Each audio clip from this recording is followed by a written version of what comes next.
Hey, we're high school. We're here chatting with Milky.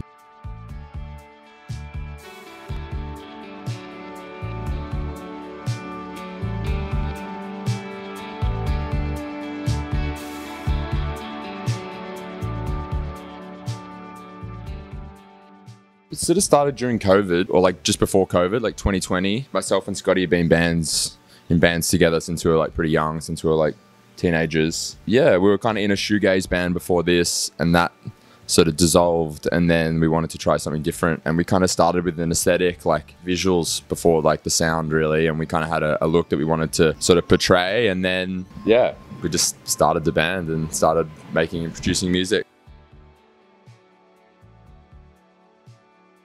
Well, I think like visually with the videos, we try and always like represent and explore different sort of concepts. One sort of big theme that ran through the aesthetic of the EP was based around like holiday and the expectation of holiday and travel, and like how grim like traveling can actually be. It's sort of like painted out to be this like really fun, enjoyable experience, but ends up being like intense and crowded. And yeah, we kind of explored that. And in terms of like the songwriting, I think this is something that we sort of touch on a lot, is kind of expectation versus reality, and sort of like life actualization in a sense, like having a goal, and then once you reach it, like you've already kind of set another goal, and it's this sort of constant dissatisfaction as being a human, I guess, or something along those lines. Yeah. What do you think? Yeah. That's it, basically. That's what I reckon. I think the influences have broadened a little bit, and I think Forever at Last drew a lot of influence from like English music, especially like English music from the 80s, like post-punk. Obviously the big ones that get thrown around are like Joy Division, New Order, The Smiths, Secure, but also mixed with like early 2000s kind of indie, Strokes, Killers, Interpol. But I think this newer EP has some more like other American influences, and like kind of almost drew some reference from like sad boy rap and stuff as broad as that, especially melodically with like the vocals. Yeah, it's a progression of the same sound, I think, and still has those sort of lo-fi qualities, but yeah, it's just a little different in what we're referencing. Yeah, I think it's a bit of a step up, and like we're kind of like finding our feet and like really finding our sound in this EP. Yeah. With Finn, like he just became a really good mate of ours, and he has a studio in South London, and we kind of, rather than coming to him with like a specific set of demos that we wanted to record, we sort of just kind of cultivated the EP together in his studio over like a couple of months, and tried to track a bunch of different songs, and then kind of refined it down to just 5 tracks.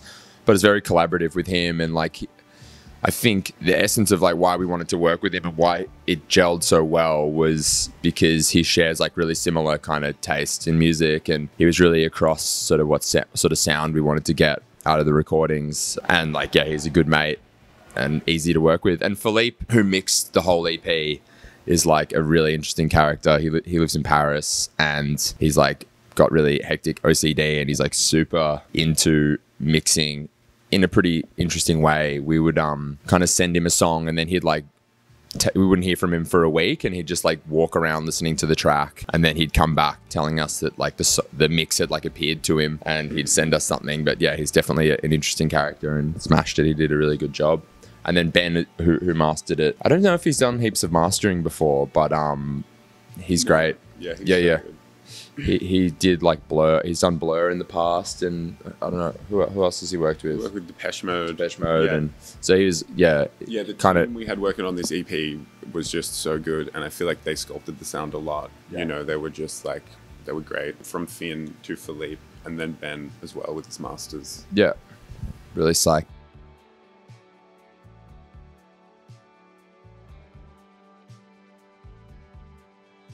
This process was rekindling and re-exploring songs that we'd already written that maybe we'd shelved and been like, oh, that's never going to sort of see the light of day. And rather than just starting fresh, we kind of like reopened them up, mixed with like how the BPM, like how fast the tracks were, or we could completely scrap the vocals and redo them and stuff, which is an interesting process that we don't usually do. I think a lot of the time we get pretty jaded by a track like quite quickly before we've really seen where it could go. And I think that was one of the interesting sort of things that we did on this EP in terms of writing. In terms of London having an influence on the songwriting, it's a pretty intense, claustrophobic, grim, cold city, so that naturally kind of influenced the sound a bit. Yeah, but it's also like the history of the music that's come out of London somehow, like I feel like worked its way into what we're doing, and I don't know. Yeah, but I feel like there's no one way to skin a cat. Like there's no formula for what we create, and we didn't do it in a particular way every time. It just comes together. I don't really know how. It just does.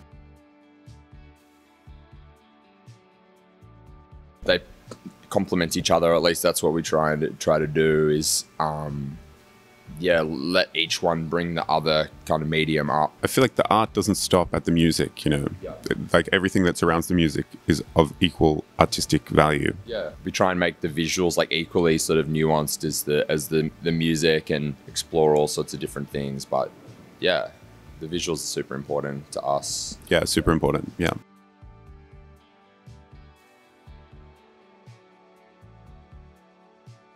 I think Heaven's Gate. Yeah. I think August 19.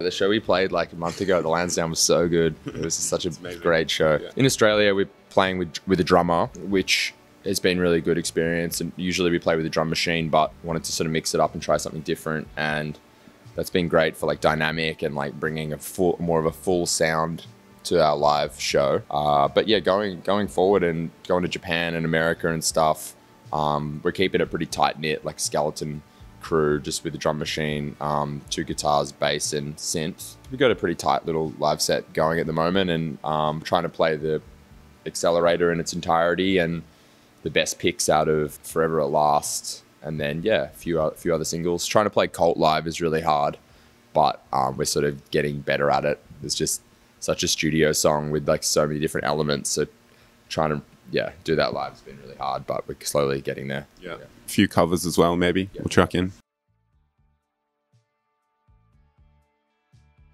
A lot of people go either way with whether they prefer being in the studio or playing live. I love playing live, and I think it's still like the truest sort of form of like music and like an immediate sort of reaction. Yeah, I love it. I think it's integral, and I think in England especially, it's like respected in such a massive way, and people take like your live show really seriously. And I think just being amongst other amazing bands in England and seeing how good they are live has really pushed us to try and get our live set as tight as possible. And yeah, it's super important. I love playing live, and it's good to connect with people in person, you know.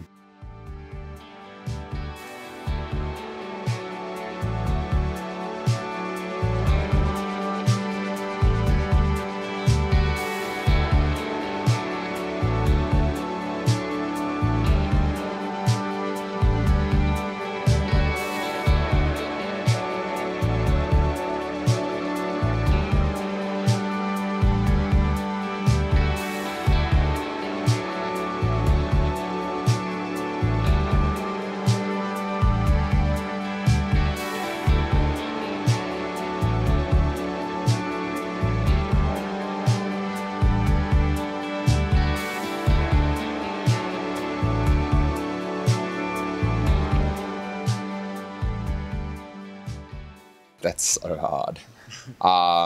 I'd say 80s post-punk. Playboy Cardi? Yeah. Playboy Cardi is a good answer. Probably Primary Colours by Eddie Current's Suppression Ring.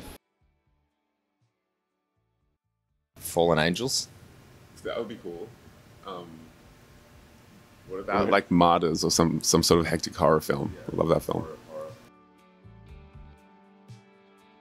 I try and go complete like pilot mode and just not think about anything. I think random things. I'm thinking like what I need to get my mum for her birthday and stuff like that. It's weird things pop into my brain. Oh, that's so hard. I think I'm too self-deprecating to like be able to say that any of my lyrics are that good, but yeah. Hannah Montana. Yeah, Hannah Montana for sure. Big Hannah Montana fan. I was a big AC/DC fan when I was a kid, so yeah, maybe like TNT or something like that. It might have been like Black Sabbath or something when I was like really young with my dad in Melbourne, I think. Saw Interpol at the Palais Theatre in Melbourne, and that was, yeah, one of the best shows I've ever seen. I saw Cemetery with Haunted Mound in London last year, which was sick. Maybe In Sync. Something complete, like I think in terms of covers, I'd love to see like something completely different that you wouldn't expect. Yeah, like maybe like a pop star, like I don't know, Doja Cat or something like that would be pretty insane. That'd be crazy. Wow. Somewhere just really obscure where I think we'd not get the opportunity to go to, and like I don't know, yeah. What do you think? I'd love to go to South Korea, Seoul. Wicked Games, Chris Isaac. Yeah, that's fair. It's a good one. Played at Paradiso in Amsterdam a year or so ago. That was a pretty massive show. One of my favorite shows was Balla Boom, this festival in Corsica, which we played, which was really fun. Yeah. That last show at the Great Escape we played in 2022 was in like this tiny room, and we all had to stand on top of our amps to be able to fit in the room. That was pretty memorable. Yeah, and when we played with Robert Smith at Brixton Academy, we got to meet him afterwards. That was crazy. Yeah. That's so hard. Maybe, I don't know. Have to be something like blues singer or something. Maybe like Muddy Waters or like Howling Wolf or something. Maybe in like a rock and roll sense or something. I don't know. Yeah, I reckon. Yeah. Yeah, blues and vintage blues artist. Create more separation between work and chill, like leisurely life. Yeah. It's just a form of expression and an outlet to represent myself in a different way, I guess. Ode to Street Hassle by Spaceman 3. Yeah, probably like when I was about 9 or 10, listening to AC/DC and learning Angus Young guitar parts. I think was sort of the first. Yeah.